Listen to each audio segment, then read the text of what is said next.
Welcome to the HGC. The nitty-gritty of getting to BlizzCon is starting this weekend. We only have a few more weeks. Caldor, today it really begins though, as we have big matches starting. Today is going to be extremely important for the teams and especially, of course, for Dignitas and Fnatic. It's going to be highly important since for Dignitas a victory over Fnatic today would mean a lot and help, of course, to secure those points that they need to qualify for BlizzCon. Fnatic, on the other hand, really wanting to go to BlizzCon, talking about it consistently for the last few weeks. And in the standings right now, they are doing everything right. Number one here in the HGC Europe division. But also, against Dignitas, they have continued to get the upper hand as of late. Exactly. When you actually look at the entire year, at the history of HGC, there was not a single time when Dignitas could beat Fnatic in an online competition. In every single one of their online encounters, Fnatic came out ahead. Usually, just barely the first two times they met with a 2-3 score in Fnatic's favor, but the last time that the two teams met in part 1 of Phase 2, it was a 3-0 sweep in favor of the Swedish team. Still something to consider is both these teams are a Western Clash champion. Dignitas won the first Western Clash, the second one won by Fnatic. And they get to compete today, which is very exciting to see. But there's more than just Fnatic versus Dignitas. You have 4 matches coming your way, so let's go ahead and check out the schedule for today. This Saturday, you'll be able to watch and witness as Trick Esports will be taking on Zealots later on. North America will start with Roll20 and Tempo Storm. And then later in the day, we have Gale Force Esports against Even in Death. For me personally, Trick versus Zealots is also a highly important match here. All eyes are, of course, on Dignitas versus Fnatic, but Trick versus Zealots is extremely important too. Trick still has chances to go to BlizzCon, but in order to make it happen, they have to go through the Zealots, who are currently said to have improved a lot compared to the first part of Phase 2. And the Zealots have their eyes on the middle of the standings right now. They want to put as much distance as possible between themselves and the potential Crucible. So they are extremely motivated here. So this match should be a really close one. It's a thin wire for a majority of our teams, and I hope to see the Zealots continue to improve. The rumblings continue to mention how Mopsio and crew are really bringing it together as a roster. But again, as mentioned by Caldor, Trick Esports still has a chance to move to BlizzCon. Let's go ahead and focus on our first match of the day, though. Dignitas and Fnatic. We have Breeze and Snitch, and they're here to drop some details about today's match. Getting complacent is one of our biggest fears as a team, but I also think that Quacknix as a leader is really good at keeping us in check. When we lost against Playing Ducks last phase, we all definitely felt that it was a wake-up call and we need to take every game seriously. Even if we're playing against Zealots or TGG or Playing Ducks, we have to take it just as seriously as if we're playing Dignitas or MVP Black or whatever. Regarding our match against Dignitas, we're not feeling as confident as it seems like we should be, since we seemed really dominant at the Western Clash and Dignitas didn't even qualify for that event. People probably expect us to have an easy match against Dignitas, but we still definitely see them as our biggest rival in the EU scene, and it's always tough games against them. You know, if we get into our groove, then we're gonna probably 3-0 them, but if we don't, it's gonna be a really rough series. I think we're well prepped for Fnatic. I think we're just gonna give it our all, basically. They've obviously proven them again that they still look like the strongest team in the world. They were super convincing at the Western Clash. They didn't look close to anyone. So there's definitely a big gap between them and the rest, but I think if any team in the league right now could close it, it's definitely us. I think with the way the standings have ended up, all the teams that are essentially competing for the second place, bar Fnatic, who I assume will get first, everyone else is tied at 4-3. So I think we're actually set up this phase to do really well. I think we're definitely aiming for at least a 6-1. I think we intend to be the second team and the automatic entry for BlizzCon. The Battle of Champions, and boys, not a bad way to start your Saturday. And I'm actually more and more excited about this matchup, especially after hearing from Bakery yesterday. They felt like they're back here when they had their backs against the wall, especially on that Sky Temple match, and they lost out. They still understood, you know what, we know how to come back, and that's when they thrive. It definitely is, but at the same time, they also lost 2 maps to the Playing Ducks, something that a lot of people didn't expect. Of course, the Ducks, we talked about this all season long, they have a very strong lineup overall, and they are also, of course, they have a lot of raw talent that they weren't quite able to show in the first part of Phase 2, but right now they looked a bit stronger, but Dignitas still lost 2 matches, or 2 games against an opponent where they didn't expect to drop these games. So this is really going to be an interesting showing now, especially, of course, with Breeze just saying that they don't feel as confident as people expect them to feel, considering that Dignitas didn't even qualify for the Western Clash. Well, we do know that a lot of fans at home are excited for both of our teams as our cheers continue to climb up, up, up, and up as our teams continue to work on the top 5s. That's right, I dropped 4 ups there. The top 5 right now for Dignitas. 75,000 here for Vet. I think we agreed that was the idea of the name yesterday. Still number 1 here, going all the way down to Quick Mime Go, which I believe is new on this list. 11,500. Fnatic also has their top 5. Yeah, Fnatic, actually, they are currently leading the charts here, of course, as well. I am very happy to see Little Helper here in again. Definitely the best nickname for any of these cheer standings that we have, but all up to the top. Sigma with 13 with 60,000 bits cheered, which is pretty insane. I think I like Rando Madame. That is a nice little name there, man. Just bringing it out there. Nice little innkeeper making you breakfast every morning and dropping the cheers. Can't go too shabby there. Now, it's time to start the big matchup, the best of 5 here between Dignitas and Fnatic. Let's go to the first battleground. Yeah, I'm definitely hyped for this one now. So first of all, what we're here seeing, of course, is a ban on a Dragonshire once again, and Warhead Junction also banned out, which leaves us with a potential match on Brax's Holdout. But our first map is going to be a small one. We are going to look at Tomb of the Spider Queen for our first game. It's the map choice of Dignitas, which of course puts Fnatic into the first pick position. Love Tomb of the Spider Queen. The way this battleground's been played since the very start of the year. Dignitas was this team that kind of hung around till the end, found a few turn-ins and won the game. Fnatic was very aggressive, but now as we've gotten 6 to 7 months later, both teams have gotten to this point where they understand if they can get an early game advantage, they know how to run it forward. It's always cool to watch Tomb of the Spider Queen really be pushed to its limits. Tomb of the Spider Queen is definitely a map where Snowball can decide a map or a game early, but at the same time we had, especially in the North American scene, some crazy games where Gale Force, for example, was holding at one point 250 gems. So it was good times. There are a couple of pretty fantastic matches that we've seen on this map in particular.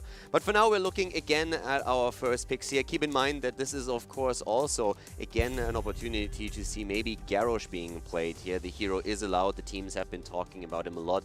We're probably going to take a closer look at that later on again.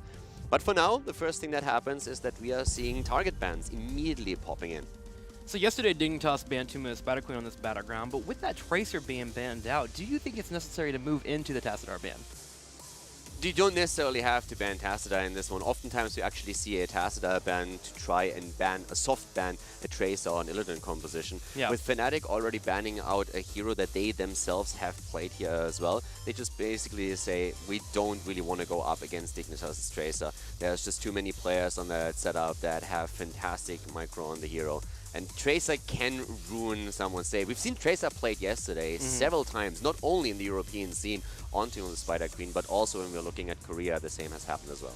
And now you're at a point where you're thinking about maybe banning some supports. You can move into the Ariel, maybe the Uther here, but that does leave that up for Fnatic, which means do you prioritize Rhaegar high enough to warrant those type of bans? And Dignitas has decided maybe that's not where we're going to go. We're going to go ahead and ban out Genji here, which has been a favorite for Fnatic as they have 2 wonderful players for that hero. And it's also a high mobility character, so both of the teams are banning characters out that have an easy time transitioning between the lanes, have easy rotations, and can therefore threaten, especially at the solo lane, quite a lot.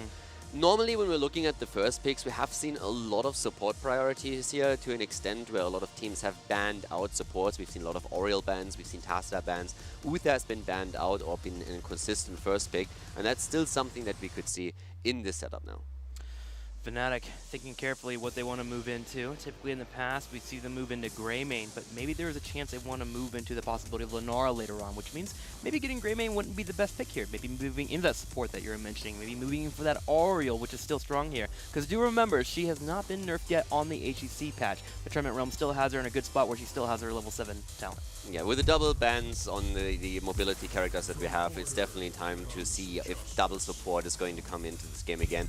And we have, especially on the side of Fnatic, seen quite a bit of Lunara play on Tomb of the Spider Queen. So already heading into a Tassadar that could lead into an Oriel Lunara pick later on. That's of course something that Dignitas is well aware of too. So the question is, how do they react to it? They have also some of the best mage players on their setup with Mena, for example. We've seen yesterday a lot of Gul'dan target bans because of the Horrify, because of what he brings to the map with Wave Clear in particular. So that could be a later on pick for Dignitas. But we're still talking about supports at this point. So maybe Uther coming into play, maybe Oriel taken away here. You talked about Greymane, which is a fantastic and very versatile character that offers wave clear and also threatens the opponent's backline. And is even a tank buster with this cursed bullet that he can pick up. Now they go into Rhaegar first, adds a bit of wave clear on the support line, and they have a very early Vala now in the setup. Wow, the Vala is a bit interesting. Typically you don't see that, but then when you look over at Fnatic, see they have that Tassadar. There's always the possibility of Tassadar, Ariel, and Vala, so taking it away here. Dignitas with the big change-up. A bit different from what we saw yesterday.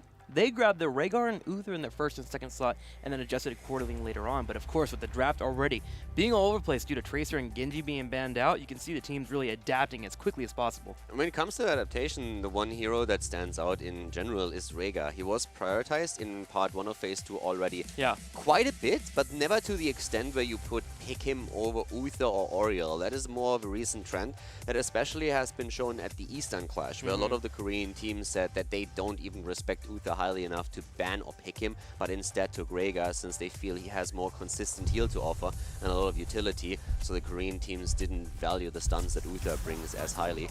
But what we're seeing right now for Fnatic is them heading into Lunara now that the Vala is taken away. So Dignitas prioritizes Rhaegar higher. He has a lot more wave clear than Uther offers and more consistent heals thanks to lower cooldowns.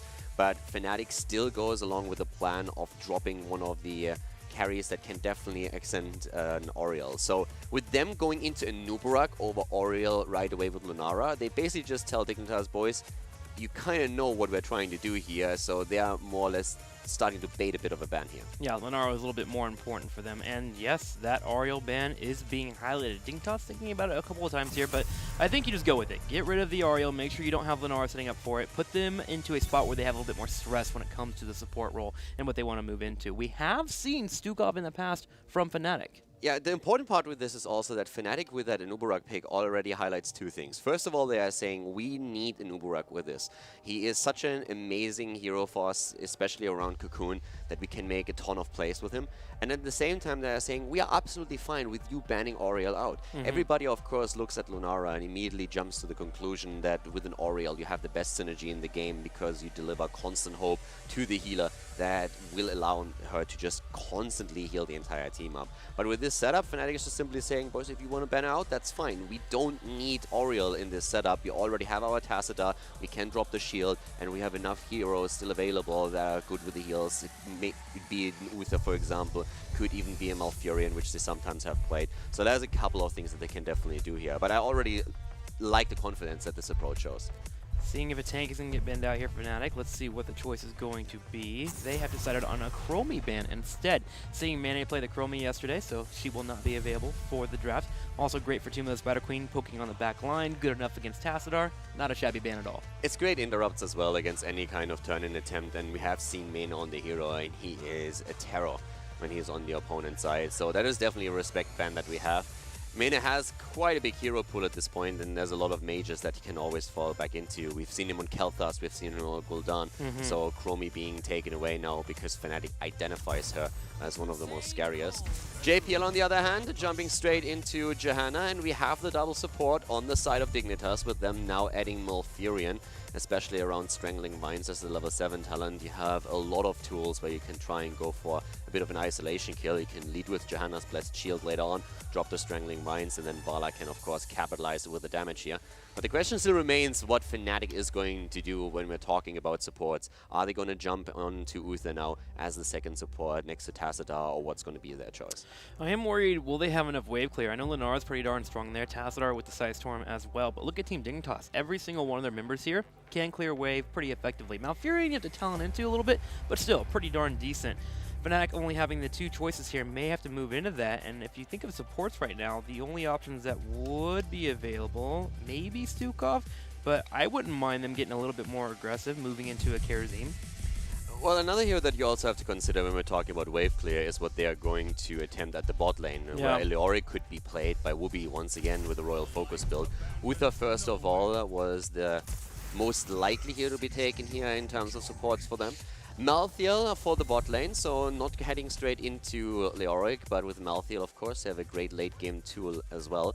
And the big part about Malthael now against the double support, especially against the kind of double support that Dignitas plays, is the Touch of Death. Yeah. It's the strongest argument to make for Malfurion in this case. If this would be a Rhaegar Tassadar, for example, then Touch of Death would not get as much value. But against the Malfurion and Rhaegar, two healers that don't rely on shields but on pure healing, that talent is going going to get incredible value in every team fight. Well, Dignitas thinking about their 5th pick up here.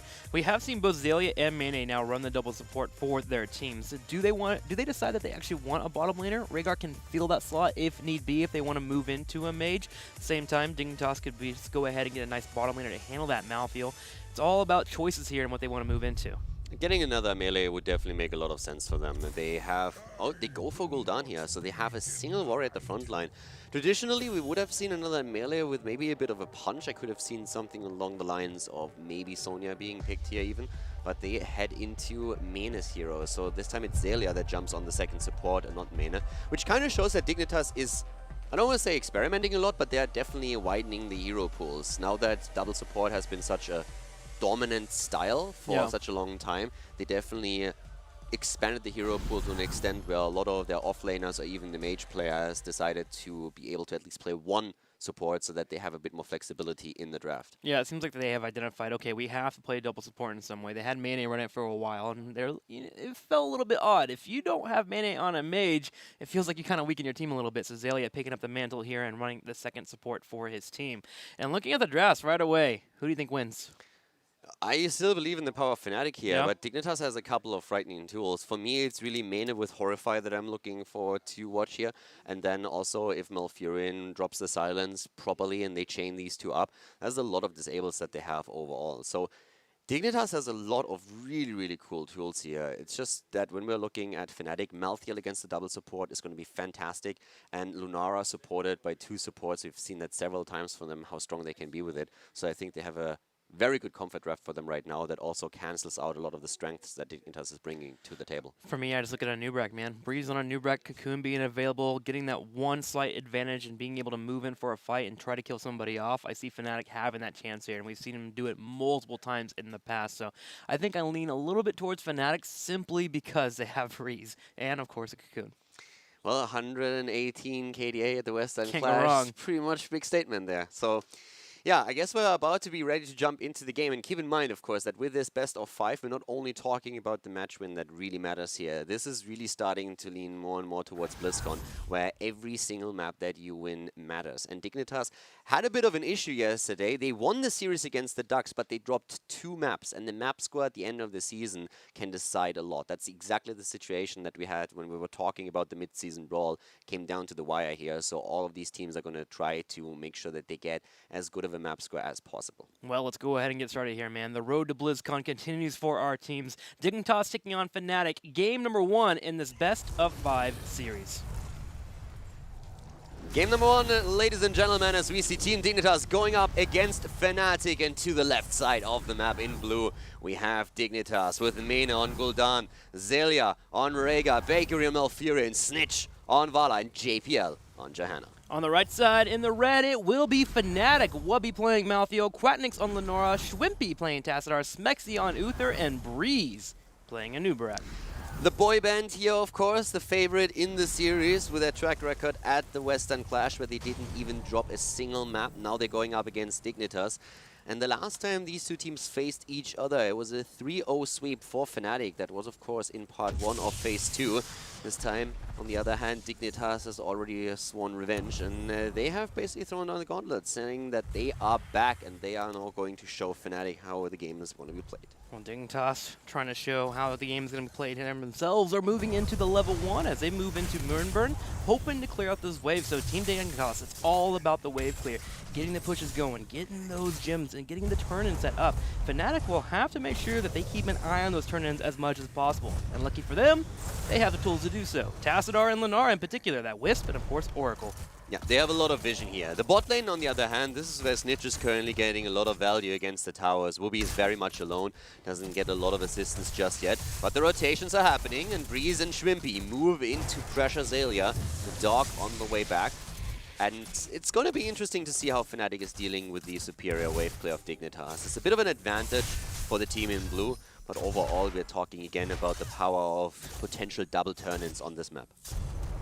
It seems they're going to keep an eye on Lenara and Uther being those rotations as Tassadar and Malthael holding that bottom lane. This is becoming more and more a staple. If you have a Tassadar in your setup, you usually go with the melee and try to body out that bottom lane. And a lot of teams are starting to respond. Dignitas here puts their Volo and their Rhaegar there, and they can easily match the wave clear, especially when they get that level 4 with that multi-shot.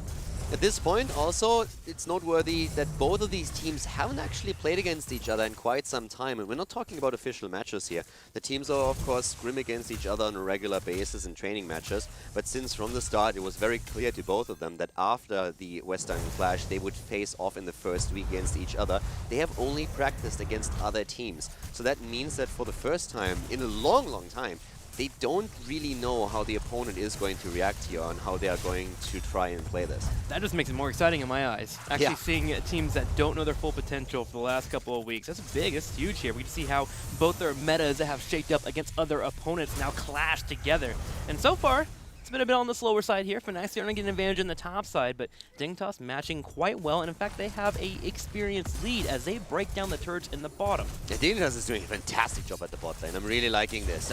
Breeze goes in, tries to go for Snitch, but so far, Vala able to dodge nearly everything here. Snitch taking a lot of damage, but still able to move out of it. A very good sidestep against the Nubarok's burrow charge here, allowing him to escape. Quacknix himself attacked by JPL as he moves in with Johanna. But overall, Dignitas is definitely applying a lot of pressure in this early stage of the game. That's that strength of Hot Pursuit coming on there for Snitch, being able to keep those stacks moving up, able to retreat away, and of course sidestep the Impale coming his way. It's interesting talking about this build versus what we saw yesterday, the Hungering Arrow build. You get a little bit more burst and more individual DPS on one target, but here you get a little bit more mobility, so we'll see Snitch as he tries to put that on full display, especially as we move to the mid to late game. But here in the middle, Mayday may be in trouble trying to retreat. Zelia comes for a heal, but it might not be enough. In fact, it is not, as we'll have the first blood of the game. First blood taken. And you've been talking a bit about Vala.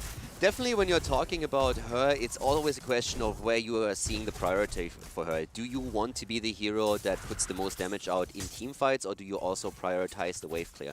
And the hybrid build with multi-shot is definitely one of the best wave clear builds that exists for Vala. We have seen some adaptation as well to make sure that you have Hot Pursuit with an arrow build, and that's usually played when you feel that the level 1 talent gives you, with the mobility and the mana regeneration, a lot of value, and you don't really feel the need to burst something down with Monster Hunter on 1. Traditionally, that's outside of Battlefield of Eternity, where Monster Hunter is just way too good to pass up upon, but sometimes we see the talent still prioritized on other maps if one of your thought processes is that you, for example, want to dominate boss plays. Yep, and especially when you're playing it, you have to consider what your opponent is also playing. They have Uther Tassadar here, which means the Hungering Arrow build becomes much weaker because they have the burst healing available. You have an 8-second cooldown that you have to play around, even with that level 7 talent coming on, to where you get those Hungering Arrows up, which should be long enough for Lennar to spread damage. And in the end, it's also a matter of preference, of course. That's true too. There is a lot of it. Things to consider when you're moving into your builds. 7-6 right now, as Dignitas has had the favor as they continue to keep pushing up with the wave clear. And in fact, they get the final turn in here. Blue Web Weavers will be descending here at level 7.5. And Dignitas is ahead. So the ideal situation for you, the dream, is that with your first turn in, you are able to get a gap in experience going for yourself, and then you hit level 10 faster. If you manage to do that, the heroic ability that you have usually allows you to get a second turn in, because your opponent cannot rival the objective during the time where they're down that crucial talent on level 10, and that's what Dignitas is hoping for. So Fnatic needs to defend and try to lose as few structures as possible with this setup. Dignitas is definitely aiming to snowball at this point. Malfurion switching up his build here. I would not recommend this build if you're going for a sole support, but in a double support, this is totally fine. The Lunar Shower, being able to consecutively put out those Moonfires, connecting them, getting the cooldown reduced, but also the damage increasing, which will be great in sustained team fights. Team Dignitas in a really good spot as they break the fort in the bottom too. Yeah, the fort at the bottom was sacrificed, Fnatic not really going for it, but now we have Dignitas ahead, and this is the level 9 we talked about. They're closing in on 10. They have an entire level lead, a bit more than that even. So Fnatic is definitely under pressure, and the question is now, can they turn in? Can they defend? At this point, thanks to the superior wave clear, Dignitas is the team that is just pushing one wave in after another, and their laning looks very strong right now, and they will hit 10, way ahead of Fnatic, which should allow them to get a second turn in. They don't hold enough gems yet, but they are closing in. Yep, Fnatic was sharking around looking for a kill before that 10 does connect, but nothing was available as Johanna was able to get away in the top lane and Valhalla played safe in the middle lane.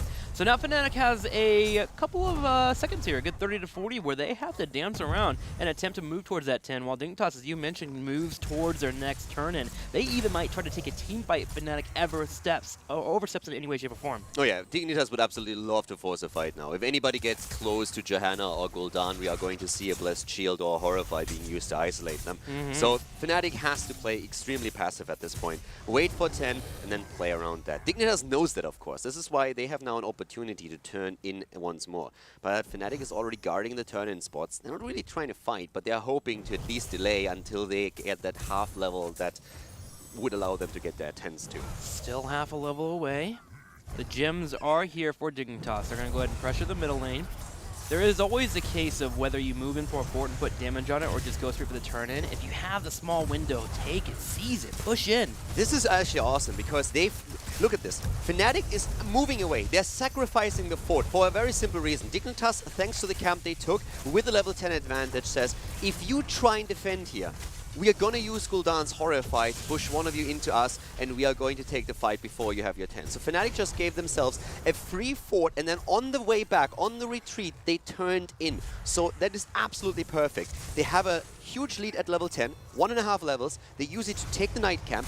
With the Night Camp, they put Fnatic in a spot where Fnatic has to either take a very, very unfortunate fight for themselves, or sacrifice a fort, and then on the way back, Dignitas turns in. They achieved everything they wanted with this simple move here. All done well there by Dignitas, but Fnatic has hit 10, and in the past, every time they've been behind moving into the mid game, they find 10 and somehow, some way find a way to make it back in. It's looking pretty dire right now, but here is a point where traditionally we see Fnatic make those plays to take the game back. So far, Fnatic, after they fell behind, have done everything right. They waited, they were really patient and very disciplined. But it's still, Dignitas has a lead in experience, and this is something that Fnatic has to play around now. Up at the top lane, the Web Weaver is getting value against the last remaining fort, but here comes the aggression. They are moving in already, dropping the Cocoon. Breeze heading into the backline against Bakery. Cocoon broken already, as we're seeing the Horrify, and that's the end of an Uberak. Great isolation kill by Dignitas. But Wubby moves in with the Divine Shield, trying to apply the Tormented Souls on multiple members. They will find a Bakery. Johanna in trouble on the top right corner, though, as JPL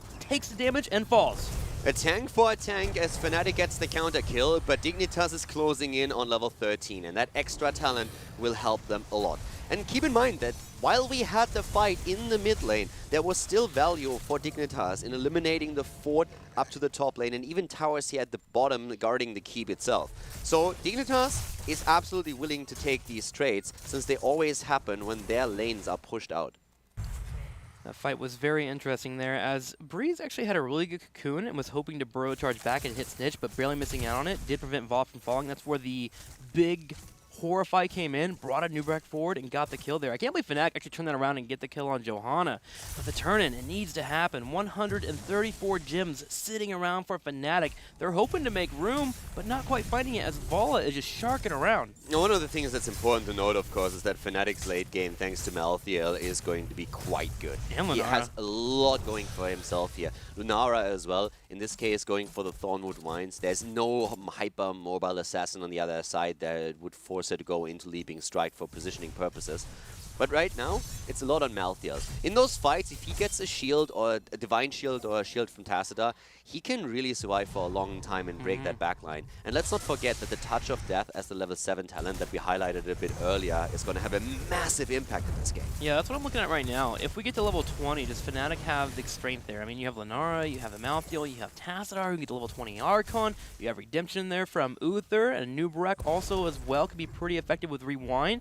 I think Fnatic could be in a good spot. And then look at the other side, I see Vala with a Farflame Quiver, I see potentially the Horrify level 20 upgrade. There's a lot here for both of our teams, so getting to 20 might be the goal for Fnatic, but Dignitas is pretty darn far ahead. 2 levels, have another turn-in soon here. They just need 20 more gems.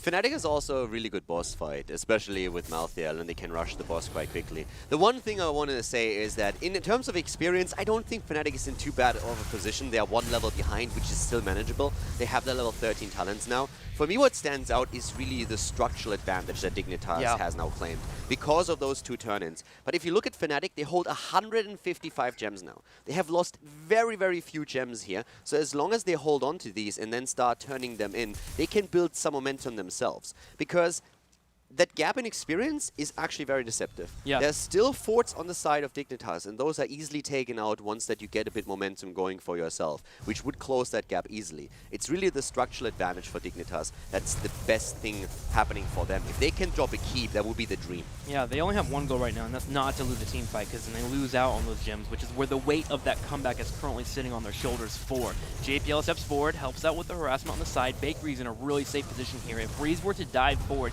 he's able to drop down itself root. JPL comes backwards, and they focus down Breeze. Nice positioning overall by Team Dignitas as they do their best to deny a turn-in.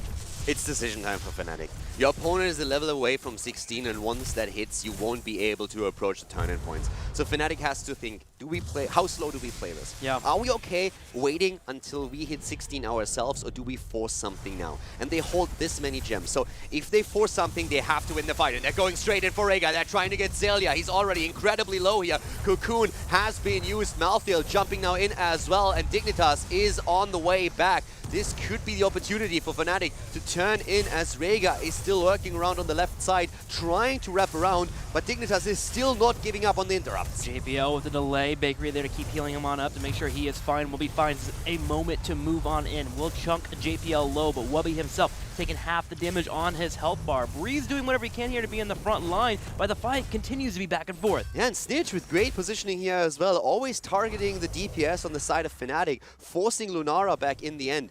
And even with Dignitas eating so much damage on the side of Rhaegar, they were still able to hold the position. And now when you look at it experience, Dignitas has nearly done it. They're in a great spot here where they're about to hit level 16. Also, interesting talents here, 13 on the side of Lunara going into Giant Killer, so really trying to pressure the front more than anything else. Continuing to watch our teams, we have a slight moment of hesitation. 3 more gems need to be grabbed for Dignitas, and they'll easily get it here in the middle.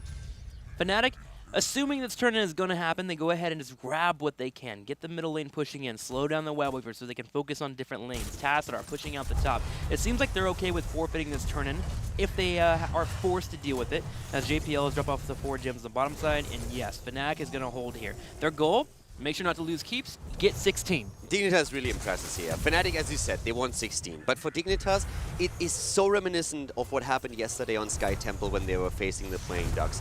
It's a very well thought out strategy that they have here. They're trying to interrupt, they play around advantages, they hit 16, that's when they turn in, and now they want to go for the keep. Against the Ducks, they made a crucial mistake at the end of the game that cost them the map in the end. But against Fnatic so far, they have played a very, very crisp match on Tomb of the Spider Queen, and now they're aiming for the keep. And Fnatic, they are struggling here. They know that they still need half a level for 16, and they desperately try to defend the mid lane, but it is looking a bit rough for them at this point. That it is. Tassadar and Thornwood, Vine, Quacknix will be able to control this Web Weaver. They get it low, but the keep is taking damage. It falls down to about 60%, moving closer to 50% at the moment. Now, remember, they did proc the top lane and the bottom lane to be in a spot where Fnatic had the Web Weavers back at base, so they are able to defend this push for a little bit longer. They can try and dissuade Team Dignitas from moving in, but JPL, with 2 healers behind him, is having a hard time falling in health. The keep finally falls. Dignitas, they pressure enough to take the keep. And Fnatic the entire time sits there and takes it. They take the beating because they know they have to. But after 16, they have to flip that switch. They cannot allow more keeps to fall. They cannot allow themselves to be passive any longer. At some point, they need to take these fights, and this could be the moment here. They have the Here it gems, is. but in order to turn in, they need to take a team fight. Here's 16. Wubby is looking for the moment to move in. Dignitas pulls away, though, knowing they need to be safe here. They still have the top lane pushing in. Someone will have to defend that for Fnatic. And the moment they see Malthael push in, they go in. They drop the Blessed Shield. It will be on Quacknix. He gets low, and he falls. Lunara is down, and that's a big, big issue. The gems are recovered, but still, Dignitas is pushing. They want the second keep. They know they have a 5 versus 4 situation going for themselves now, and the main damage of Fnatic is gone. With Quacknix falling here, Dignitas has the shot at the second keep, and they take it. They take the keep here. 20 seconds until Lunara is back up. They pull away. They have catapult pressure in the middle and the bottom, a 2-level lead over their opponents. They're not going to do anything here to stress themselves out. But look at Fnatic. They have 200 gems. It's really hard to struggle with having all those gems available, that comeback on your hands, and they can't move in for the fight. Fnatic just failed to turn in at all. Dignitas has played this incredibly smart, and their strategy has worked. They have the superior wave player, and they were catering to the strength of their composition. They are not forcing any fights they don't have to. You could see that in the last battle. They didn't aggressively just move in to force a fight and somehow win it. They were always just like being around the edges of the key, poking a little bit and seeing what they can do here.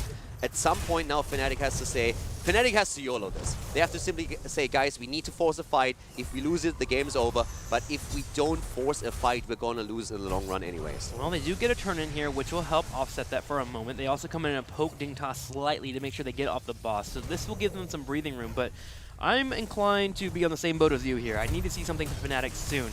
I am okay with them trying to get towards level 20 due to the strengths that we talked about earlier, and with the double storm coming online in 16, they do have a decent wave clear, but they gotta make stuff happen. They can't wait until 20. Not if Dignitas hits 20 first. That's just impossible. Like, Dignitas is not going to give them enough time to get 20 themselves. Good plans. There comes the Horrify. They go for Tassadar. They don't get the kill.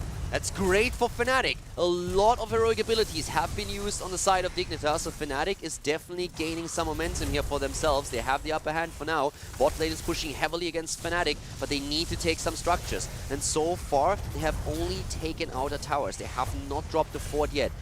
And they are still more than a level behind. Fnatic, they need to force a fight. I don't think they can survive until 20, not with Dignitas being this far ahead in experience. All time is ticking down. Dignitas soaks the top and the middle lane and moves to 19.25. In fact, they're moving straight towards the boss. They expect Fnatic to be on the bottom right side defending. They see Tassadar there, so they're going to go ahead and try and burn it down the boss. And with Vala and Gul'dan, they can do so. Now, Nubrak is on the way to sniff things out. Will he be in here in time to delay this actual grab? Breeze sharks around, but Dignitas, they go ahead and grab the boss. Tassadar wasn't here. Tassadar was still trailing behind, so now they have to take this fight. This is getting crazy. Dignitas is playing this so well. I'm super impressed here. Blessed Shield comes out once again. Breeze moving away, leaving Whoopi to jump in. He goes straight for his own self-cleanse, but he doesn't get enough damage in just yet. Bakery's low, but it's Lunara that falls first, and they are trying to focus on Whoopi. Fnatic finally takes the fight, but it's not the one that's advantageous to them. They are losing everyone here. Malthael is down, Lunara dead, Anubarak has died, and so did Uther. Team Dignitas is on their way to the core. A clean game and a clean team fight as Dignitas moves in for the core. 20-18, only Tassadar here for defense. And it looks like Dignitas, just pure control, pure discipline, are able to grab the victory here. A nice 1-0 over Fnatic in game number 1 of this best of 5 series. Dignitas with a really, really crisp win there. It was extremely disciplined by them. And for Fnatic, I have to say that I was missing a bit of the aggression that we usually see from them. So what I loved about what they did is that after they fell behind a little bit in the early game, they identified that with all the gems that they were holding, they needed to play passive, they needed to wait until they are on the same talent, and then they have a shot. They always knew that once that they start their turn-ins, they have a chance of really fast getting back into the game. The big problem is that at some point, even when you hold all these gems, you need to take that risk and you need to force the fight. If you lose it, it's very likely that you're going to lose the game here. But if you don't take the fight, you will lose it in the long run. And that's exactly what happened.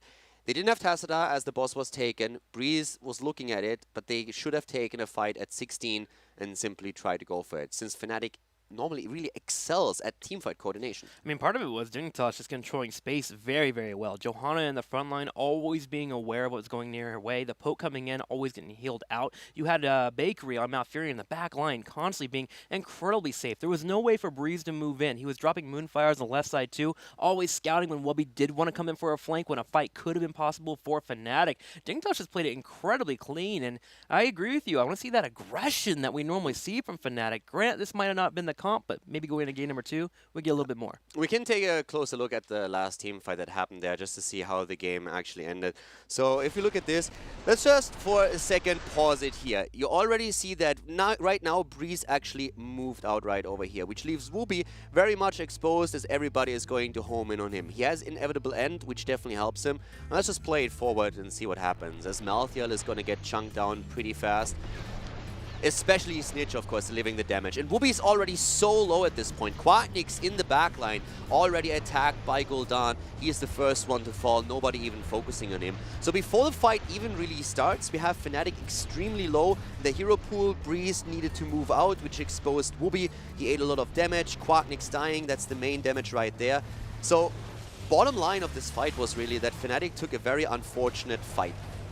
It started when Breeze attempted to sniff out if Dignitas was making a play for the boss. He came in and saw that it was already too late because Tacita was still at the bot lane since he was trying to push the lane out. And then Breeze had to say, okay, we can't fight for the boss. They moved out, and then they already know that the boss moves towards the last keep, which is already low health. So they know they have to take this fight. But it was an extremely awkward one for them. And that's why I said I would have preferred them to take an earlier fight, which would have had the same result if they lose it. They would have still lost the game.